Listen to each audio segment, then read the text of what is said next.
Hi everyone, welcome back to another video from Tech Basics. In this video, we are going to be learning how to download Lyft application on your iPhone. Lyft application is a ride-sharing application that allows you to request ride from drivers in your area. To get the application downloaded on your iPhone, first of all, make sure that your iPhone is connected to a stable internet. Now, tap open the App Store and then go to the search box and type in Lyft and search. Look for the Lyft application, which looks like this, and tap on the Get button or the Download button. Wait for the application to download and install on your iPhone, which will take a couple of minutes. Once the application is downloaded, tap on the Open button to launch Open Lyft application on your iPhone.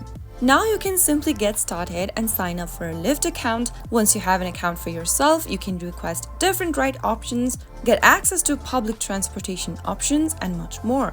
So that is how you will be able to download and install Lyft application on iPhone.